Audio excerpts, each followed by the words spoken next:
మీరు జాబ్ చేస్తున్నారా? మీ సాలరీని డబుల్ చేసుకోవాలని అనుకుంటున్నారా? 2x యువర్ సాలరీ ఆన్లైన్ కోర్సులో జాయిన్ అవ్వండి.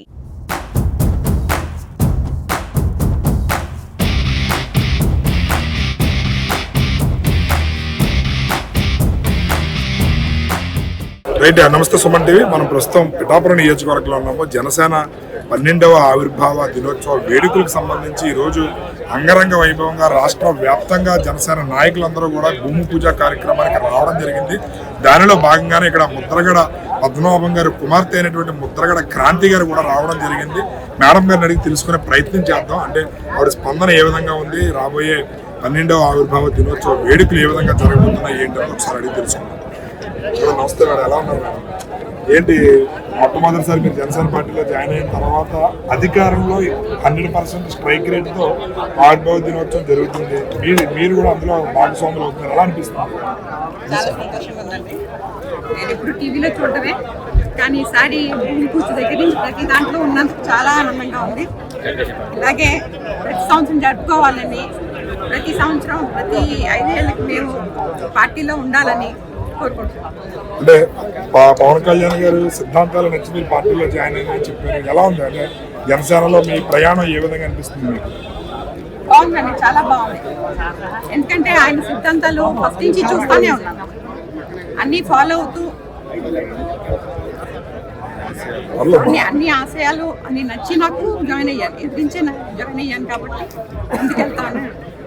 అంటే మీరు ఇప్పుడు ఇక్కడికి వస్తుంటే చాలా మంది నాన్నగారు అభిమానులు మీ దగ్గరికి వచ్చి చాలా ఆప్యాయంగా పలకరిస్తున్నారు.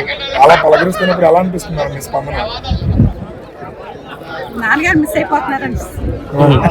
అందరు అభిమానాన్ని ఆయన కోల్పోతున్నారు అనిపిస్తుంది. వీళ్ళందరూ ప్రజలంతా ఎంతమంది మాట్లాడుతున్నా సరే ఆయన రాలేదని బాధ తప్ప ఆయన మీద కోపం కనిపించదు. ఆయన ఇంట్లో వచ్చి ఉంటే చాలా బాగుండేదని ప్రతి ఒక్కళ్ళు అండి, ఎవరు కాదు అందరూ చెప్తున్నారు. మీకేమనిపిస్తుంది? అంటే ఆయన వస్తే బాగుండని మీకు కూడా అనిపిస్తుందని కొంచెం వచ్చే అవకాశాలు ఏమన్నా నాకు తెలియదు. అంటే ఫ్యూచర్ లో ఏమన్నా నాన్నగారు అంటే జనసేన పార్టీకి కానీ లేదంటే ఆయన సేవలు ఏమన్నా అందించే అవకాశాలు ఏమన్నా ఆయన అనుకోవచ్చా? ఏమో, నాకు ఖచ్చితంగా ఎవరు లేరు కాబట్టి నాకు తెలియదు, నేనేం చెప్పలేను. అంటే ముద్రగడ వారసురాలుగా ఆయన అభిమానులు అందరూ కూడా మీరు ఆకని స్వాగతించారు. మీరు రావడం జరిగింది. పార్టీ 100% స్ట్రైక్ రేట్తో ఇదేంటంటే మీరు గోల్డెన్ లెక్క మిమ్మల్ని భావించవచ్చా? దానివల్ల ఎందుకు అవుతుందండి? పవన్ కళ్యాణ్ గారి ఆశీస్సుల వల్లే అవుతుంది. పవన్ కళ్యాణ్ ఆయన ఆశయాల వల్లే అయింది. అది నా ఒక్కదాని వల్ల నేను అయిందని నేను అనుకున్నాను. చూసారు కదా ముద్రగడ క్రాంతి గారి స్పందన చాలా చాలా చాలా అంటే మెచ్యూరిటీగా మాట్లాడారు. అటు వాళ్ళ నాన్నగారు చాలా మంది అభిమానులు నాన్నగారు ఇక్కడ లేరు అని బాధపడుతున్నారు. ఆయన ఉంటే చాలా బాగుండు అని చెప్పి ప్రతి ఒక్కరూ తెలుపుతున్నారు. అదేవిధంగా పవన్ కళ్యాణ్ గారి ఆశయాల సిద్ధాంతాలు నచ్చి పార్టీలో రావడం జరిగింది. 2012 నుంచి కూడా మేము 2014 నుంచి కూడా జనసేన ఆవిర్భావ వేడుకలు టీవీలో చూడడమే మొట్టమొదటిసారి నేను ఈ 12వ ఆవిర్భావ దినోత్సవ వేడుకలకు నేను భాగస్వామ్యురాలు అవ్వడం, దగ్గరుండి ఇక్కడ భూమి పూజలో పాల్గొనడం అనేది నిజంగా నాకు చాలా మంచి అనుభూతి. 2025 100% స్ట్రైక్ రేట్తో మేము ఈ 12వ ఆవిర్భావ దినోత్సవాన్ని జరుపుకోవడం అనేది చాలా సంతృప్తిగా ఉందని చెప్పి కూడా తమ సంతోషాన్ని అయితే తెలియజేస్తారు ముద్రగడ క్రాంతి గారు. కెమెరామెన్ అశోక్తో శ్రీనివాస్, సుమన్ టీవీ.